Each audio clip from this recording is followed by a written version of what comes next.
La planchada. Al igual que la leyenda de La Llorona, el de la planchada es muy popular en México, aunque algunas personas afirman que solo se aparece en el Hospital Juárez de la Ciudad de México. La realidad es que en muchos hospitales de la República, incluso en clínicas modestas, tienen a su planchada. La leyenda por sí sola es muy interesante. Originalmente inició en el Hospital San Juan de Dios de la Ciudad de México. En dicho hospital, en el año de 1943, trabajó una enfermera llamada Eulalia, que se caracterizó por estar siempre presentable. Su uniforme lucía impecable, muy bien planchado, de ahí su apodo. Eulalia era amable y servicial con todos los pacientes. A este mismo lugar llegó directo de Monterrey un joven médico llamado Joaquín, el cual había venido a la Ciudad de México a realizar sus prácticas profesionales. Cuando llegó, el director del hospital les pidió a las enfermeras que salieran a darle la bienvenida. Todas asistieron muy contentas, pues el joven médico era muy guapo. Todas asistieron menos una, Eulalia, la cual en ese momento estaba cuidando de un paciente. ¿De qué méritos goza?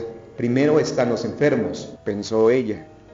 Con el paso del tiempo y de la convivencia diaria, Eulalia descubrió que Joaquín no era tan engreído como ella lo había pensado, que era en realidad una buena persona.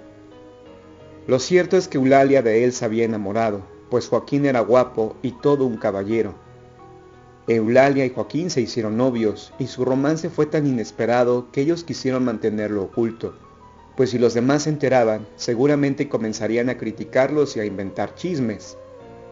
Duraron un tiempo así, y como todo marchaba bien en la relación, Joaquín le propuso matrimonio a Eulalia. Ella aceptó sin titubear.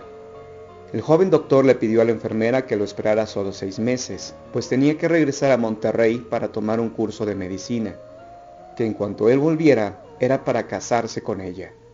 Pasó el tiempo, y cuando estaba por cumplirse el lapso, Eulalia compró un hermoso vestido de novia. Por esos días en el hospital se organizó un gran baile. Un pretendiente de Eulalia la invitó a asistir, pero ella se negó rotundamente, pues no estaba su novio Joaquín, y seguramente él podría molestarse si ella iba con alguien más. Mi novio aún no regresa del curso que se fue a Monterrey, dijo ella. ¿Qué? Estás equivocada, le dijo esta persona. Joaquín no se fue a ningún curso, sino a casarse con su novia. Tal noticia derrumbó a la enfermera, provocando que no fuera más a trabajar, pero ante la necesidad económica regresó al hospital siendo otra. Trataba de mala gana a los pacientes, no les daba sus medicinas y se dice que muchos murieron por sus negligencias. Una noche, cuenta la leyenda, se le apareció la muerte reprochándole sus actos, condenándola a una eternidad cuidando de los pacientes en estado grave. A partir de este encuentro, nadie volvió a ver a Eulalia, al menos nadie de sus compañeras o doctores, porque los enfermos de gravedad sí, preguntando quién fue esa mujer de buenos modales, con el uniforme bien planchado que les llevó sus medicinas. Existen otras versiones de esta leyenda. En una sitúan los hechos en el estado de San Luis Potosí. Curiosamente los personajes tienen los mismos nombres, Eulalia para la planchada y Joaquín para el joven médico. Lo que cambia es el lugar de los hechos, pues de acuerdo a Mariano Aguilar, esto ocurrió en el antiguo Hospital Civil, ubicado entre los barrios del Montecillo y de San Sebastián, cerca del costado sur del Templo de San José. En la leyenda de la planchada potosina, Eulalia no desapareció tras tener un encuentro con la muerte, sino que siguió trabajando, de muy mala gana, por cierto, hasta que fue cambiada al nuevo hospital llamado Dr. Miguel Otero, donde trabajó hasta los últimos días de su vida. Falleció de una dolorosa enfermedad, aunque nunca se especifica cuál fue, ni en qué cementerio está enterrada. Pero a partir de su deceso comenzó la leyenda de la planchada potosina, la enfermera que cuida amorosamente de los enfermos graves.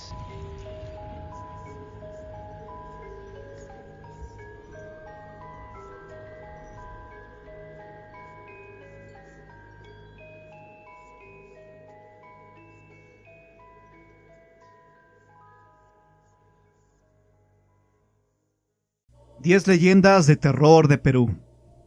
Leyenda de la enfermera de capa azul. Cuentan que la leyenda de la enfermera de la capa azul se originó en el Perú, una trágica historia en la que el amor estuvo involucrado. Hace muchos años existió una enfermera muy guapa, la cual se hizo novia de un atractivo doctor, que tenía poco de haberse graduado. La pareja vivía feliz y decidieron que pronto contraerían nupcias. Pero el destino les tenía preparado otra cosa. El doctor, en camino al hospital, tuvo un accidente de tránsito, en el cual quedó herido.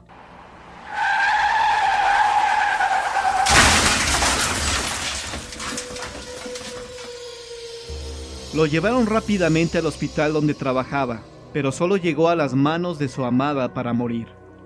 La joven enfermera no soportó el dolor que esto le causó, así que subió a la azotea del hospital y se aventó al vacío. Cayó sobre algunos escombros donde había fierros de la remodelación que recientemente habían hecho al hospital. La mujer cayó sobre unas láminas filosas que terminaron por decapitarla.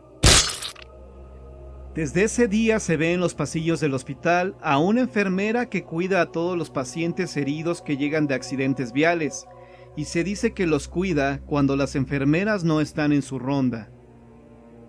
Algo que caracteriza a esta enfermera es una capa de terciopelo azul, que utilizaban todas las enfermeras en años anteriores, con lo cual esta enfermera se distingue de las demás.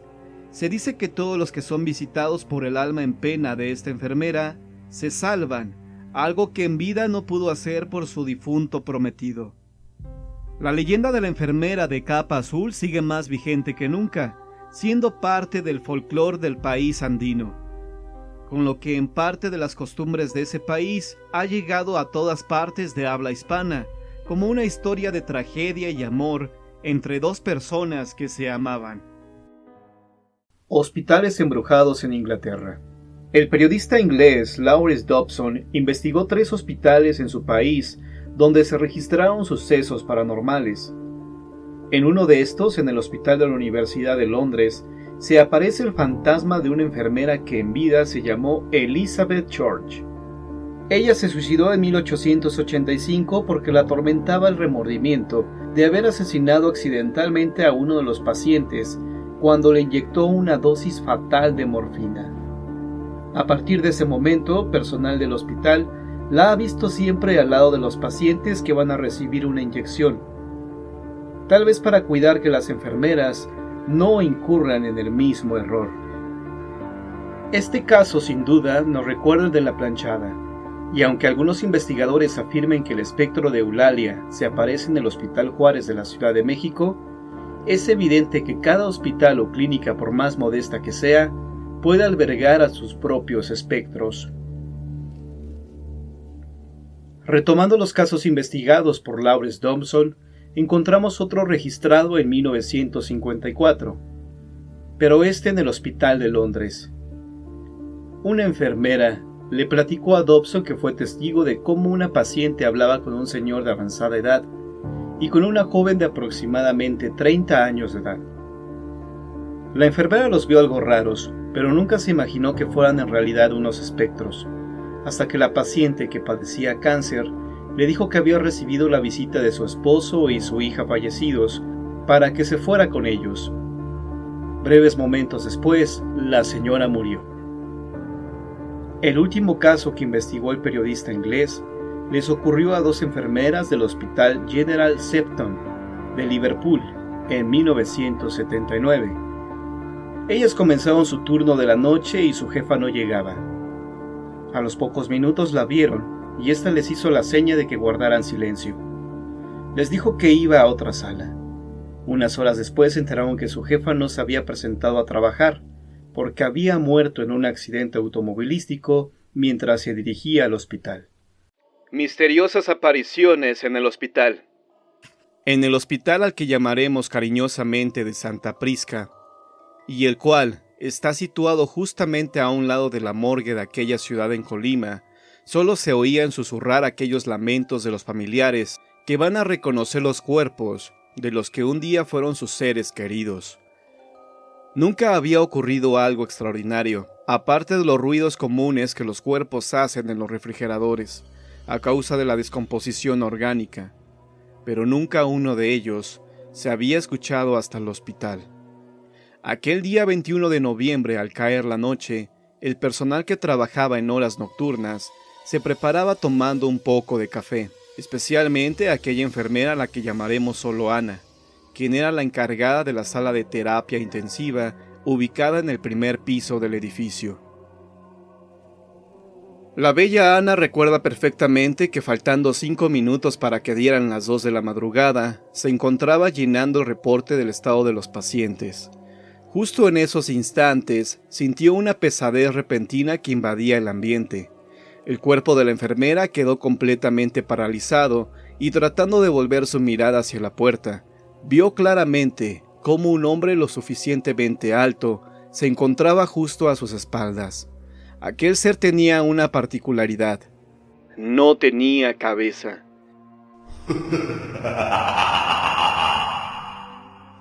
Y aunque la figura desapareció al instante, la sensación inmóvil no desapareció, hasta algunos segundos después.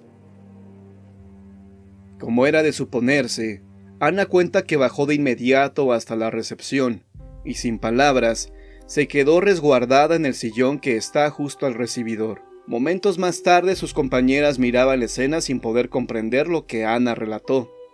Ana, al mirar la incredulidad de sus amigas, se cansó de asegurarles que en verdad estaba despierta, y que nunca la había vencido el sueño como ellas suponían. Pero las extrañas apariciones en el hospital de Santa Prisca no cesaron ahí. Cierto día en los pasillos, una señora pudo ver claramente cómo un hombre pasaba por los jardines próximos al hospital, rumbo a la morgue. Aquel hombre, según la descripción detallada de la señora, tenía la misma particularidad que la enfermera Ana. No tenía cabeza. Aunque lo más sorprendente fue descubrir que no era la única aparición que se decía o ocurría en el hospital, ya que unos días antes se habían corrido fuertes rumores de haber visto a una mujer con su hijo en brazos, y aunque a ella sí se le podía notar el rostro, terminaba siempre sus rondas en la sección conocida como de urgencias, ubicada en el segundo piso del hospital, y en donde se dice se internaba a los pacientes heridos de gravedad. Las ya más de 20 personas que han visto a la mujer dan testimonio de haber visto aparecerse a aquel ser de la nada, y en completo silencio visita algunas salas. Se detiene frente a una persona para observarla, y posteriormente desaparece ante los ojos incrédulos que no han podido explicarse aquel fenómeno. Sin embargo, los pasillos y habitaciones del hospital no son los únicos testigos de extrañas apariciones. Justo en el ala izquierda de los jardines, se aparece la silueta de una joven alta y de buen porte, tal y como lo narra el velador. Me encontraba aquella noche haciendo mi rondín. Ya había dado más de las 12 de la noche, y eso lo puedo saber muy bien porque era justo la hora en que Claudia, una de las enfermeras, salía a darme mi café para que no me venciera el sueño. Para esa hora ya había recorrido 3 veces los alrededores. Recuerdo bien que nunca me gustaba mirar hacia la morgue. Por el contrario, en cuanto mis pies tocaban esos territorios, siempre me apuraba para llegar al ala izquierda del jardín. Aquella noche en particular hacía más frío que otras veces. Cuando levanté la mirada vi claramente la silueta de una mujer alta y con un porte muy fino, de negro. Yo creí que era Claudia, por lo que sin más la llamé. ¡Claudia! ¡Claudia! Pero al ver que no detenía sus pasos, me apresuré para alcanzarla. En ese instante la misteriosa mujer salió del jardín, tomó el pasillo y se alejó a paso lento en dirección hacia una sala donde descansaban algunos pacientes. Yo la seguí creyendo que se encontraba perdida. Puedo jurar que ingresé a la habitación casi por detrás de la mujer, pero no encontré nada, lo que fue corroborado por un paciente que estaba despierto y no vio ingresar a nadie.